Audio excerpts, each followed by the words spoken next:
perkongsian ilmu yang akan beliau sampaikan nanti akan memberi gambaran dan cetusan kepada kita, untuk kita khususnya ibu-ibu, ayah-ayah dapat membimbing anak-anak kita dengan cara yang terbaik. Dulu saya Loi Selatan, Cikgu Kamarul punya kampung. Memang biasanya geng-geng GPW ni number one. Tanya, tepuk tangan pada diri anda. Sebenarnya kalau kita ikut yang susah payah ibu dan sampai ke umur kamu 10 tahun, 11 tahun, 12 tahun, ibu kamu susah payah semenjak 12 tahun yang lalu melahirkan kamu, tetapi dia sangat sayang pada kamu. Dia datang untuk melihat kamu hari ini, untuk motivasi kamu, dan yang dia tahu kamu hebat dan bijak. Saya tengok wajah-wajah kamu ni, saya tahu kamu orang yang hebat dan bijak, insya-Allah. Kami bersyukur memiliki ayah dan ibu yang terbaik. Terima kasih ayah, terima kasih ibu. Kami sayang kamu berdua. Okey, alhamdulillah. Okey, tuliskan nama dah. Siapa dah tulis nama kat tangan? Bagus. Kemudian tuliskan apa yang negatif yang ada dalam diri kamu. Contohnya pagi tadi nak bangun susah, tak kemas bilik tidur, kemudian datang sekolah mungkin lewat, ada yang selalu ponteng, ada yang tak minat belajar bahasa Inggeris, ada yang tak minat belajar sains. Tulis kat kertas tu. Ada yang selalu tak ada mood, kejap-kejap merajuk. Tulis. Kalau kamu dah tulis, angkat tangan yang dah tulis. Bagus. Lipatkan kertas itu kecil-kecil. Baik. Simpan dalam poket atau dalam beg kertas tu. Saya tak mahu kertas tu bersepah di kantin ini. Jadi saya rumuskan di antara yang kamu tuliskan, mungkin nak bangun pagi tadi lekit, mungkin tak solat subuh, mungkin solat subuh lewat. Siapa solat subuh pagi tadi angkat tangan.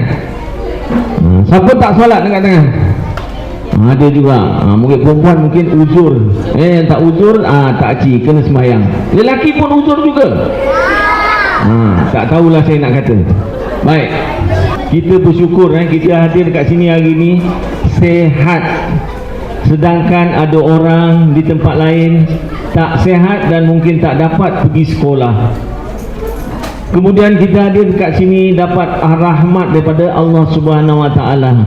Insya-Allah majlis ilmu setiap hari sama ada di sini di kelas kamu didatangi oleh malaikat rahmat, bawa rahmat kepada kamu. Dan kamu juga dan ibu serta ayah juga bersyukur ada anak-anak kat sini. Dan anak-anak juga bersyukur ada ayah dan ibu. Ada rumah, ada kereta dan sebagainya. Saya bersyukur ada sepasang otak kiri dan kanan, boleh mengingat banyak ilmu, banyak pengalaman. Saya bersyukur ada telinga, boleh mendengar segala bunyi alam. Saya bersyukur memiliki mata, boleh melihat 7 warna alam.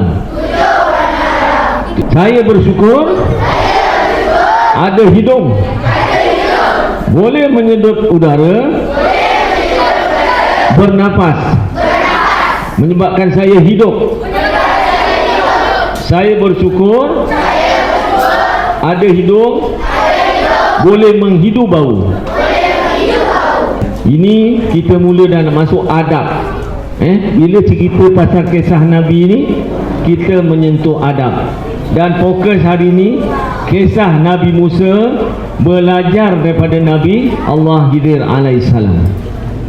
Nabi Musa ni salah satu Nabi yang penuh sejarah dia lah. Banyak sejarah dia dalam kitab Al-Quran, kitab suci Al-Quran. Tapi salah satunya cerita yang ni, Nabi Musa ni mengisahkan tentang ilmu yang dia nak cari dan takdir yang berlaku selepas sesuatu kejadian dan batasan dia tak tahu, sebenarnya tak tahu apa yang berlaku. Tapi sebaliknya Nabi Khidir ni seorang Nabi yang tahu akan apa yang akan berlaku pada masa hadapan. Guru kamu ialah ibu bapa di sekolah. Kamu kena dengar cakap mereka, kena hormat mereka. Cuba cakap, terima kasih cikgu. 1, 2, 3. Satu ucapan barakah yang kamu ucapkan dan cikgu rasa gembira. Cikgu pun bersyukur dapat jumpa anak murid cikgu. Antara yang awal cikgu ajar di Felda Haloi Selatan, Cikgu Kamarul. Ada seorang lagi tu dah kerja dekat PPD, Cikgu Safar Arsyad bin Majran. Sekarang dia jadi pegawai. Bahkan dia menjadi pegawai ketua kepada saya. Bagus. Sebab tu kalau jumpa cikgu, kalau dah besar macam Cikgu Kamarul, dia terus datang berlari jumpa kat saya tadi. Saya pun rasa Alhamdulillah, ilmu yang dia begitu sampai kepada beliau. Baik. Dan bila dia jumpa Cikgu Kamarul ni menunjukkan tanda-tanda saya dah tua, dah nak 60-an. Okey? Baik. Gelak Cikgu Kamarul. Prestasi akademik yang ada tu belajar tak pandai-pandai baca. Belajar tak boleh baca. Itu mungkin anak tuan-tuan kena duduk kelas pemulihan. Ada yang tak pandai matematik, bahasa Melayu pandai, Inggeris pandai, Inggeris tak pandai.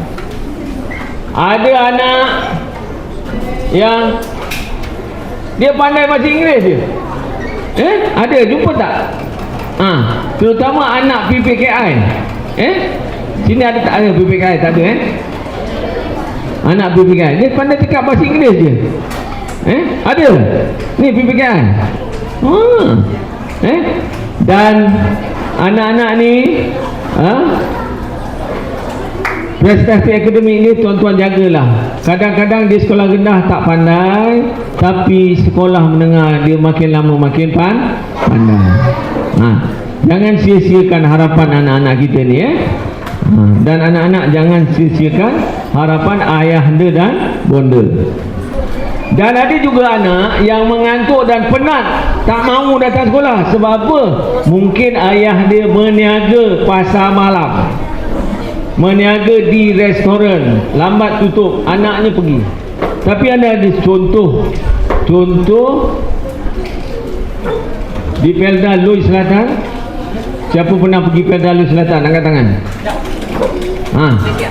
Siapa pernah rasa Wak Jamian punya nasi ayam? Ni mungkin tak pernah.